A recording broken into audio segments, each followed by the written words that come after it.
Hi, I'm Juliana Lehman, the Executive Director and founder of the Colorado Horsecare Foodbank. Welcome to this video on how to train your horse for evacuation after natural disaster.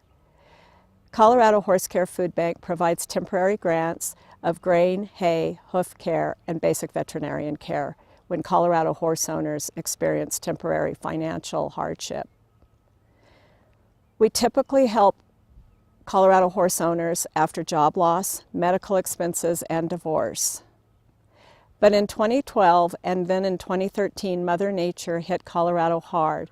The High Park fire west of Fort Collins in June of 2012 is when we got experience in handling the aftermath of natural disasters.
Colorado Horsecare Foodbank transported and distributed over 1,300 tons of emergency hay to feed horses after these natural disasters.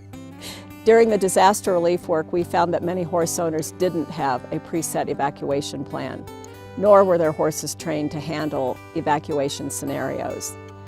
This instructional video covers how to train your horse so that you can efficiently evacuate them should disaster occur. Hi, I'm Kelly Hendricks, a horse trainer and board member of the Colorado Horsecare Foodbank. Roughly 30% of horses are hard to catch, and most horses will be skittish when you're nervous, they're scared from a storm, or there's smoke in the air from wildfires. Here are some tips on how to train your horse so it's easier to evacuate them in a natural disaster. In this scenario, you are teaching your horse to willingly come to you instead of standing and waiting for your approach. There are also many ways to get a horse to come to you. Here are a few of them. Help the horse associate being caught with pleasurable experiences. How? Create situations where you catch them and all that happens is something pleasant, like a grooming session or hand grazing. Bell training. For horse properties with large acreage, it is common to teach the horses to come in for feeding by ringing a bell at feeding time. Over time, they associate the bell with feeding and come in from the pastures. In a disaster, ring the bell for the horses to come in. They may not always hear it if there's a bad storm, but the sound of a bell carries over considerable distance. Maintain a positive, caring relationship with your horse. This one is simple. If you have a good relationship with your horse, whether it's a riding relationship or a companionship relationship, they will be interested in coming to you. Food baiting. Bribing a horse to stand still or come to you because you have food is the last resort for catching a horse. Ultimately, you want a horse that will either follow your command and stand still or comes to you willingly. Bribing a horse with food is risky at best, and it also can lead to unhealthy weight gain. Ground training so you can catch your horse. In this scenario, you're training your horse to stop when you ask and stand still so you can come halter it. To do this, work with your horse in a round pen or an enclosed area.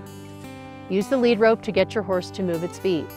Once you're moving your horse in the round pen, work on getting the horse to stop, turn, and face you. If your horse cooperates, make a reward noise, a bell, a clicker, a cluck, and continue the training. If the horse doesn't stop and then turn and face you as you ask, repeat this process until the horse starts and stops on command and faces you when it stops. This is for your safety. If you approach your horse with its back to you, you can get kicked. So you train your horse to face you when it stops so you can safely approach it. Approaching the horse. Once your horse has stopped and is facing you, Walk slowly and approach it from the side at an angle so it can see you coming. We recommend approaching from the left for the simple reason that horses are already used to being approached from the left because that is the side where you mount up. Also, don't hide the halter. Display it so they know what is coming. The lead rope test. Once you've approached the horse or the horse has come to you, use the lead rope test to assess your horse's willingness to do what you ask. Put the lead rope over the horse's neck before you try to halter it and see if it stays or leaves. If the horse stays, halter and praise it. If the horse chooses to walk or run away, purposefully move it so it becomes your idea that they moved away. Then resume the training process of moving them, stopping them, and getting them to face you when they stop. Or work with them to come to you. Repeat this training consistently over time until the horse is comfortable in doing what you ask. The consistency will give your horse the muscle memory to do what you ask when it is scared. Hi, we're going to talk briefly about trailering a horse when you need to in an evacuation situation, and I'd like to briefly describe the important things that you would want to do. It's important that your horse is able to be caught and that it leads comfortably and happily on a lead rope. And the other thing that's really important is to make sure that your horse is able to load into different types of trailers. That could be a straight load, it could be a slant load, or any other kind of trailer. So the more that you get your horse exposed to different trailers, the better chance you'll have of getting your horse out safely. We're going to go ahead and load peanut butter into the trailer, and we're going to do it safely and calmly. If you remain calm, your horse will hopefully remain calm too. Never force or injure a horse getting in a trailer if you can help that. We're going to talk about just basically getting in the trailer and the things that you need to do. The horse needs to face the trailer and the head needs to be inside the trailer. Then you're going to put your hand out to ask the horse to get in the trailer, and this hand is going to ask the horse to step up in the trailer. So this hand has to tell her where to go and the right hand has to tell her how much to go. So there I asked her to just step up, and I didn't put a lot of pressure on her head. If you put a lot of pressure on the horse's head, you stand them coming up against that pressure and going up into the top of the trailer or backing away from you very quickly. So try to keep as little pressure on this part of the rope as possible. So I'm going to do that again. I put her head in the trailer. I ask her with this hand to step up, and in this type of trailer, I can get up in with her here. And I can ask her to step up, and we'll do it again. And I'm not forcing her, I'm inviting her, and I'm staying calm. The other part about getting in a trailer is the horse needs to be able to get out of the trailer. So teaching your horse to back up and not get them in and then just shut the doors right away. Teach them to step up, and then also teach them to back down. So now we're going to take the horse and load her all the way into the slant load trailer.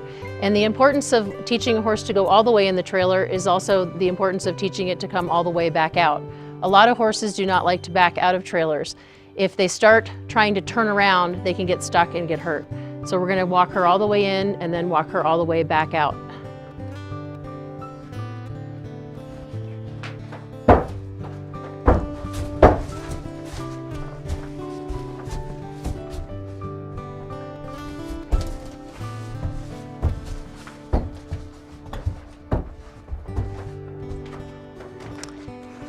If the horse tries to come out quickly, it is very important not to hold on to the lead rope tightly. The horse can then pull back and go up into the top of the trailer and injure themselves and possibly injure you.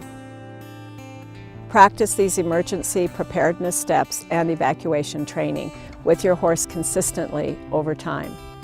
That way, if an emergency occurs, you can pass along your calm, steady demeanor to your horse and get them out of harm's way. Your horse must be able to either trailer load or be walked or led safely behind a vehicle if they won't load. In these modern times, simply letting your horse go and hoping they survive is not a workable option because they can be trapped by fences and they won't survive.